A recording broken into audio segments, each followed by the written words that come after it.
नमस्कार दोस्तों, स्वागत है आपका आज के मुख्य समाचार में, जिसमें सबसे पहली और बड़ी खबर में आपको बताएंगे कि 38 मिनट सीसीटीवी बंद करके ईवीएम मशीनों में की गई धांधली, चुनावी नतीजों को लेकर अदालत पहुंचे करण दलाल। खबर में आगे जिक्र होगा कि संजय राउत का दावा, महाराष्ट्र झारखंड में हार रही बीजेपी, इसलिए चुनाव में गड़बड़ी की हो रही कोशिश। आगे आपको बताएंगे कि जम्मू कश्मीर के गांदरबल आतंकी हमले की राहुल गांधी और खड़गे ने की निंदा, कहा आतंक के खिलाफ लड़ाई में देश एकजुट। आगे आपको बताएंगे कि नीतीश कुमार फिर मारेंगे पलटी, अब किसने कर दी है बड़ा दावा, बिहार में सियासी माहौल गर्म। और इसी के साथ आगे जिक्र होगा कि जिन सीटों पर चुनाव लड़ रही बीजेपी, वहां फर्जी वोटरों को चुनाव सूची में शामिल करने की कोशिश, सामना में उद्धव ठाकरे ने घेरा। दोस्तों, इसी प्रकार की तमाम बड़ी खबरें आपके लिए लेके आए हैं, लेकिन उससे पहले आपसे निवेदन की वीडियो कीजिए लाइक और चैनल को सब्सक्राइब करके बेल आइकन दबाकर कमेंट में लिखिए जय हिंद। रुक करते हैं सबसे पहली और बड़ी खबर की तरफ। 38 मिनट तक सीसीटीवी बंद कर ईवीएम मशीनों में की गई धांधली, चुनाव नतीजों को लेकर अदालत पहुंचे करण दलाल। जी हां दोस्तों, हरियाणा में विधानसभा चुनावों में कांग्रेस को हार का सामना करना पड़ा और इसको लेकर कांग्रेस नेताओं के बयान सामने आ रहे हैं। कोई ईवीएम को लेकर तो कोई चुनाव आयोग की कार्यप्रणाली पर सवाल खड़े कर रहा है। वहीं कांग्रेस के वरिष्ठ नेता और पलवल से कांग्रेस उम्मीदवार रहे करण सिंह दलाल ने भी भाजपा पर गंभीर आरोप लगाए हैं। उन्होंने आरोप ही नहीं बल्कि ईवीएम मशीनों में धांधली का आरोप लगाते हुए उच्च न्यायालय में याचिका भी लगा दी है। उन्होंने कहा कि जिले के पुलिस कप्तान ने लोगों को डरा धमकाकर भाजपा के पक्ष में मतदान का भी दबाव बनाया। हरियाणा के पूर्व मंत्री करण सिंह दलाल ने कहा कि मतगणना की रात्रि पलवल स्ट्रांग रूम के सीसीटीवी कैमरे 38 मिनट के लिए बंद करके ईवीएम मशीनों में धांधली की गई है। हमने कैमरा बंद होने की शिकायत तुरंत स्थानीय प्रशासन को दी थी, जिन्होंने हमें सीसीटीवी फुटेज मुहैया कराने का आश्वासन दिया। बार बार फुटेज मांगने पर हमें फुटेज मुहैया नहीं कराई गई, जिसके चलते हमें अदालत का सहारा लेना पड़ा है और उन्होंने देश के उच्चतम न्यायालय में इसकी याचिका लगा दी है। करण दलाल ने कहा कि उन्हें अदालत पर भरोसा है, जल्द ही माननीय अदालत की मार्फत ईवीएम मशीनें चेक होंगी और भाजपा की बेईमानी का पर्दाफाश होगा। इतना ही नहीं, दलाल ने पुलिस कप्तान पर भी आरोप लगाते हुए कहा कि यहाँ के एसपी ने बीजेपी का एजेंट बनकर बीजेपी की मदद करने का काम किया और पूरी पुलिस ने अपने हाथों में भाजपा की शराब और पैसे बांटे हैं, जिस सब की वीडियो क्लिप उनके पास मौजूद है। रुक करते हैं अगली ब्रेकिंग न्यूज की तरफ। संजय राउत का दावा, महाराष्ट्र झारखंड में हार रही बीजेपी, इसलिए चुनाव में गड़बड़ी की हो रही कोशिश। जी हां दोस्तों, शिवसेना के नेता संजय राउत ने दावा किया कि महाराष्ट्र और झारखंड में बीजेपी विधानसभा चुनाव हार रही है। साथ ही उन्होंने आरोप लगाया कि हार को देखते हुए महाराष्ट्र और झारखंड में गड़बड़ी की कोशिश की जा रही है। साथ ही राउत ने महाराष्ट्र चुनाव की घोषणा में देरी और नई सरकार के गठन के लिए बेहद कम समय निर्धारित करने को भी बीजेपी की चाल बताया है। मुंबई में मीडिया से मुखातिब संजय राउत ने कहा कि महाराष्ट्र में भारतीय जनता पार्टी और जो उनके साथ है वो चुनाव हारने जा रहे हैं। वो किसी भी हालत में चुनाव नहीं जीत रहे हैं। लोकसभा में ये लोग हार गए, हमने उनको हराया, लेकिन विधानसभा में ये लोग हार रहे हैं। तो क्या कर रहे हैं ये आपको मालूम है? ये लोग चुनाव आयोग से हाथ मिलाकर वोटर लिस्ट में गड़बड़ और घोटाला कर रहे हैं। चुनाव आयोग उनकी मदद भी कर रहा है। रुक करते हैं अगली ब्रेकिंग न्यूज की तरफ। जम्मू कश्मीर के गांदरबल आतंकी हमले की राहुल गांधी और खड़गे ने की निंदा, कहा आतंक के खिलाफ लड़ाई में देश एकजुट। जी हां दोस्तों, जम्मू कश्मीर के गांदरबल जिले में श्रीनगर लेह राष्ट्रीय राजमार्ग पर एक सुरंग निर्माण स्थल पर आतंकवादी हमले में एक डॉक्टर और 6 श्रमिकों की मौत हो गई। इस घटना पर कांग्रेस सांसद राहुल गांधी ने कहा कि जम्मू कश्मीर के गांदरबल में आतंकी हमले में एक डॉक्टर और प्रवासी मजदूरों समेत कई लोगों की हत्या बहुत ही कायरतापूर्ण और अक्षम्य अपराध है। सभी शोकाकुल परिवारों के प्रति अपनी गहरी संवेदनाएं व्यक्त करता हूं और घायलों के शीघ्र स्वस्थ होने की आशा करता हूं। आतंकियों का ये दुस्साहस जम्मू कश्मीर में निर्माण का क्रम और लोगों का विश्वास कभी नहीं तोड़ पाएगा और आतंकवाद के खिलाफ इस लड़ाई में पूरा देश एकजुट है। वहीं कांग्रेस अध्यक्ष मल्लिकार्जुन खड़गे ने जम्मू कश्मीर के गांदरबल जिले में हुए आतंकी हमले की निंदा करते हुए कहा कि इस तरह की हिंसा जम्मू कश्मीर में प्रमुख बुनियादी ढांचा परियोजनाओं के निर्माण से भारत को नहीं रोक सकती। खड़गे ने एक्स पर पोस्ट किया कि हम जम्मू कश्मीर के गांदरबल में हुए उस कायरतापूर्ण आतंकी हमले की कड़ी निंदा करते हैं, जिसमें एक डॉक्टर और कई श्रमिक मारे गए हैं। लक्षित हिंसा का ये अमानवीय और घृणित कृत्य जम्मू कश्मीर में प्रमुख बुनियादी ढांचा परियोजनाओं के निर्माण से भारत को रोक नहीं पाएगा। रुक करते हैं अगली ब्रेकिंग न्यूज की तरफ। नीतीश कुमार फिर मारेंगे पलटी, अब किसी ने कर दिया बड़ा दावा, बिहार में सियासी माहौल हुआ गर्म। जी हां दोस्तों, नीतीश कुमार हमेशा सरकार बदलने को लेकर चर्चा में रहते हैं। उन्होंने दोहराया कि वो कभी इधर उधर नहीं जाएंगे और हमेशा एनडीए के साथ ही रहेंगे। इस बयान पर लोकसभा सांसद मीसा भारती ने रविवार को प्रतिक्रिया दी। उन्होंने भागलपुर में सांप्रदायिक तनाव के साथ साथ आंध्र प्रदेश के मुख्यमंत्री चंद्रबाबू नायडू के बयान पर भी राय रखी। मीसा भारती ने कहा कि मैं कहना चाहती हूं कि एक बार गिरने से ही इंसान सीखता है, लेकिन वो दोबारा आए। जेडीयू के राष्ट्रीय कार्यकारी अध्यक्ष संजय झा को भी नहीं पता कि नीतीश कुमार क्या करेंगे और कब करेंगे। नीतीश कुमार जो भी करते हैं वो सिर्फ नीतीश कुमार ही जानते हैं, उनके इर्द गिर्द कोई नहीं जानता, चाहे वो संजय झा ही क्यों ना हो। रुक करते हैं ब्रेकिंग न्यूज़ की तरफ। जिन सीटों पर चुनाव लड़ रही बीजेपी, वहां फर्जी वोटरों को चुनाव सूची में शामिल करने की कोशिश, सामना में दिया बड़ा बयान। जी दोस्तों, महाराष्ट्र विधानसभा चुनाव से पहले शिवसेना ने सोमवार को आरोप लगाया कि 150 विधानसभा क्षेत्रों में मतदाता सूचियों में फर्जी नाम शामिल करने का प्रयास किया जा रहा है। शिवसेना यूवीटी ने दावा किया है कि ये वो सीट हैं जिन पर भारतीय जनता पार्टी चुनाव लड़ने की योजना बना रही है। पूर्व मुख्यमंत्री उद्धव ठाकरे के नेतृत्व वाली शिवसेना के मुखपत्र सामना के संपादकीय में यह भी दावा किया गया है कि इस तरह की छेड़छाड़ इसलिए की जा रही है क्योंकि भाजपा को राज्य में होने वाले विधानसभा चुनावों में हार का डर है। महाराष्ट्र में 20 नवंबर को विधानसभा चुनाव होंगे और मतगणना 23 नवंबर को होगी।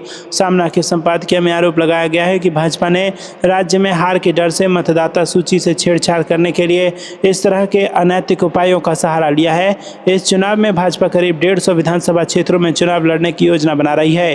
पार्टी ने अतीत में मतदान की प्रवृत्ति की पड़ताल की और करीब 10,000 मतदाताओं के नाम हटाए जाने के लिए चिन्हित किए। पार्टी उनकी जगह फर्जी नाम जोड़ रही है। संपादकीय में आरोप लगाया गया है कि प्रशासन ने चंद्रपुर जिले के राजूरा विधानसभा क्षेत्र में मतदाता सूची में 6,853 फर्जी नाम डालने के प्रयास को विफल कर दिया है। रुक करते हैं अगली ब्रेकिंग न्यूज़ की तरफ। बीजेपी किसानों की सबसे बड़ी दुश्मन, खड़गे ने कसा तंज। जी हाँ दोस्तों, कांग्रेस के अध्यक्ष मल्लिकार्जुन खड़गे ने सोशल मीडिया पर महाराष्ट्र के कृषि क्षेत्र के प्रति सत्तारूढ़ पार्टी के दृष्टिकोण की आलोचना की गई। उन्होंने भाजपा को राज्य के किसानों का सबसे बड़ा विरोधी बताया और कई अधूरे वादों और उपायों का हवाला दिया जिनके कारण कथित तौर पर कृषि समुदाय में व्यापक असंतोष पैदा हुआ है। विशेष रूप से खड़गे ने 20,000 करोड़ रुपए के जल ग्रिड के वादे को पूरा करने में विफलता और महाराष्ट्र को सूखा मुक्त बनाने के लक्ष्य को पूरा न करने पर प्रकाश डाला और इन वादों को महज बयानबाजी करार दिया। खड़गे ने बीमा कंपनियों को कथित रूप से आवंटित 8,000 करोड़ रुपए के साथ इसकी तुलना करके असमानता को रेखांकित किया। खड़गे के अनुसार किसानों की दुर्दशा को और बढ़ाने वाले कारक प्याज और सोयाबीन पर निर्यात प्रतिबंध और उच्च निर्यात शुल्क हैं। साथ ही कपास और गन्ना उत्पादन में उल्लेखनीय गिरावट है जिसने सामूहिक रूप से कृषि क्षेत्र के सामने आने वाली चुनौतियों को और बढ़ा दिया है। रुक करते हैं ब्रेकिंग न्यूज़ की तरफ। कांग्रेस ने उपराष्ट्रपति के बयान पर कहा, विदेश जाना छात्रों के लिए नई बीमारी नहीं बल्कि बीमार शिक्षा प्रणाली है। जी हाँ दोस्तों, कांग्रेस नेता जयराम रमेश ने रविवार को उपराष्ट्रपति जगदीप धनखड़ की इस टिप्पणी को लेकर उन पर कटाक्ष किया कि विदेश जाना छात्रों के लिए नई बीमारी बन गई है। जयराम रमेश ने कहा कि ये कोई बीमारी नहीं है बल्कि बीमार शिक्षा प्रणाली का लक्षण मात्र है जो राजनीतिक हस्तक्षेप से और खराब होती जा रही है। राजस्थान के सीकर में धनखड़ ने शनिवार को कहा था कि विदेश जाना देश के बच्चों को होने वाली नई बीमारी है। उन्होंने इसे विदेशी मुद्रा पलायन और प्रतिभा पलायन दोनों बताया था। धनखड़ की टिप्पणी पर एक मीडिया रिपोर्ट को टैग करते हुए कांग्रेस महासचिव जयराम रमेश ने कहा कि माननीय उपराष्ट्रपति ने दुख जताया है कि विदेश जाना छात्रों के लिए एक नई बीमारी बन गई है। जयराम रमेश ने कहा कि वास्तव में ये एक पुरानी बीमारी है जो कई दशकों से छात्रों को प्रभावित कर रही है। मैं भी 1975 में इस वायरस से संक्रमित हुआ था लेकिन समय रहते ठीक हो गया और 1980 में भारत वापस आ गया। और उन्होंने कहा कि छात्र अब कई कारणों से विदेश जाते हैं। CUET कई युवाओं को दूर भगाता है। उनका कहना था कि शिक्षा की गुणवत्ता और पेशेवर अवसरों में अंतर बहुत स्पष्ट है। कांग्रेस नेता ने कहा कि इनमें से कई संस्थाओं को जिस तरह से चलाया जाता है वो निराशाजनक है। जयराम रमेश ने कहा कि छात्रों का विदेश जाना कोई बीमारी नहीं है, ये केवल एक बीमार शिक्षा प्रणाली का लक्षण है जो राजनीतिक हस्तक्षेप से और भी खराब होती जा रही है। रुक करते हैं अगली ब्रेकिंग न्यूज़ की तरफ। प्रियंका गांधी के नॉमिनेशन में शामिल होंगे भूपेश बघेल, जाएंगे वायनाड। 23 अक्टूबर को कांग्रेस की राष्ट्रीय महासचिव दाखिल कर रही है नामांकन। दोस्तों, छत्तीसगढ़ के पूर्व मुख्यमंत्री भूपेश बघेल कांग्रेस की राष्ट्रीय महासचिव और वायनाड लोकसभा सीट से प्रत्याशी प्रियंका गांधी के नामांकन में शामिल होंगे। मंगलवार को रात 11 बजे वायनाड पहुंचेंगे। 23 अक्टूबर को प्रियंका गांधी अपना नामांकन दाखिल करेंगी। रुक करते हैं अगली ब्रेकिंग न्यूज़ की तरफ। हेमंत सोरेन और तेजस्वी यादव के बीच मुलाकात। आरजेडी 7 सीटों पर लड़ेगी चुनाव। पिछले 3 दिनों से गठबंधन को लेकर लगाई जा रही थी अटकलें। जी हाँ दोस्तों, आपको बता दें कि झारखंड विधानसभा चुनाव में आरजेडी इंडिया गठबंधन के तहत ही चुनाव लड़ेगी। सोमवार को बिहार के पूर्व उप मुख्यमंत्री तेजस्वी यादव और झारखंड के मुख्यमंत्री हेमंत सोरेन के बीच कांके रोड स्थित आवास पर इस बात को लेकर सहमति बनी। उम्मीद है कि गठबंधन में सीट शेयरिंग का ऐलान कर दिया जाएगा। पिछले 3 दिनों से तेजस्वी यादव रांची में जमे हुए थे। आरजेडी के राज्यसभा सांसद मनोज झा ने सोमवार को प्रेस कॉन्फ्रेंस कर कहा था कि उन्हें 3-4 सीटें दी जा रही हैं, वो भी एक तरफा जेएमएम और कांग्रेस द्वारा फैसला करके जो उन्हें मंजूर नहीं है। करीब 18 सीटों पर आरजेडी मजबूत है। 60 से 62 सीटों पर वो गठबंधन को मदद करेंगे। अगर सम्मानजनक सीटें नहीं मिलती हैं तो पार्टी अन्य सीटों पर निर्णय करने के लिए स्वतंत्र है। दोस्तों, आपको ये कुछ लगता है कमेंट में जरूर बताइए। वीडियो को लाइक नहीं किया तो लाइक जरूर कीजिएगा। रुक करते हैं अगली ब्रेकिंग न्यूज की तरफ। आरक्षण पर 50% की लिमिट हटा देंगे, राहुल गांधी का ऐलान। बोले चुनाव आयोग को कंट्रोल करती है बीजेपी। जी हां दोस्तों, कांग्रेस सांसद और लोकसभा में विपक्ष नेता राहुल गांधी ने शनिवार को बड़ा ऐलान करते हुए कहा कि हम आरक्षण पर 50% की सीमा भी हटा देंगे। हमें ऐसा करने से कोई ताकत नहीं रोक सकती। राहुल गांधी ने निर्वाचन आयोग को लेकर भी भाजपा पर बड़ा आरोप लगाया। उन्होंने कहा कि भाजपा चुनाव आयोग के साथ सीबीआई, ईडी, आयकर विभाग नौकरशाही को नियंत्रित करती है। जाति जनगणना सामाजिक एक्सरे का जरिया है, इसका प्रधानमंत्री मोदी ने विरोध किया है। संविधान सम्मान सम्मेलन को संबोधित करते हुए राहुल गांधी ने सवाल किया कि संविधान की रक्षा कौन सी संस्थाएं करती है? मीडिया करती है क्या? मीडिया ऐसा नहीं करती। चुनाव आयोग इसकी रक्षा करता है? नहीं, चुनाव आयोग भी संविधान की रक्षा नहीं करता। ब्यूरोक्रेसी, सीबीआई, ईडी और आयकर विभाग इसकी रक्षा करते हैं।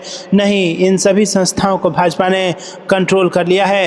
राहुल गांधी ने आगे कहा कि सच्चाई यह है कि धन बीजेपी के पास है। संस्थाएं, मीडिया, सीबीआई, ईडी, आईटी सब कुछ उनके पास है। अब आप पूछेंगे कि जब सब कुछ उनके पास है तो हमारे पास क्या है?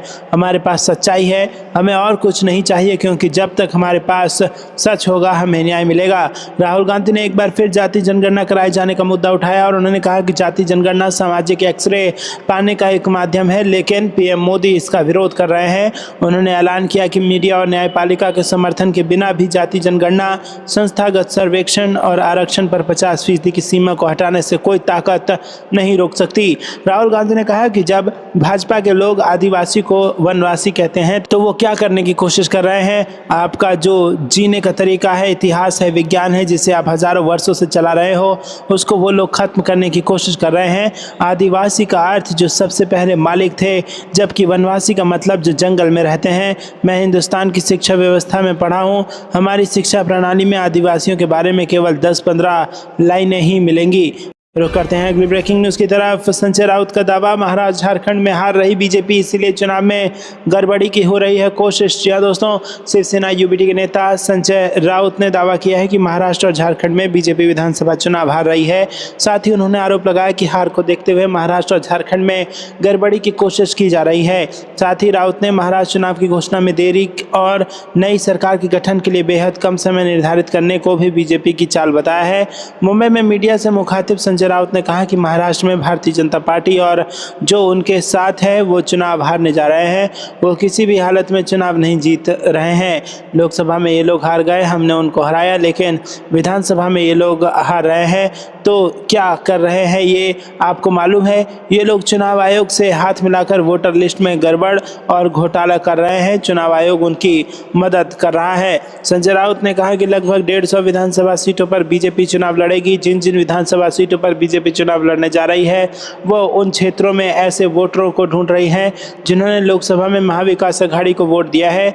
राउत की माने तो वोटर लिस्ट में भी गड़बड़ी की जा रही है। ऐसे विधानसभा क्षेत्रों से 10,000 वोटर्स को निकाल रहे हैं और उनकी जगह पर 10,000 फर्जी वोटर डाल रहे हैं। कोशिश ये है कि जहां से हमारी जीतने की संभावना है वहां से कम हो जाए। ये सबसे बड़ा घोटाला हमारे लोकतंत्र में चुनाव आयोग की मदद से होने जा रहा है। रुक करते हैं अगली ब्रेकिंग न्यूज़ की तरफ। 6 महीने के लिए महाराष्ट्र में राष्ट्रपति शासन लगाएंगे अमित शाह, संजय राउत के बयान से मची हलचल। जी हाँ दोस्तों, आपको बता दें कि महाराष्ट्र में विधानसभा चुनाव होने में 1 महीने का समय बचा है। इसी बीच शिवसेना यूबीटी के नेता संजय राउत ने केंद्रीय गृह मंत्री अमित शाह और भारतीय जनता पार्टी पर जमकर हमला बोला। उन्होंने कहा कि भाजपा वोटर लिस्ट में घोटाला करने की कोशिश कर रही है।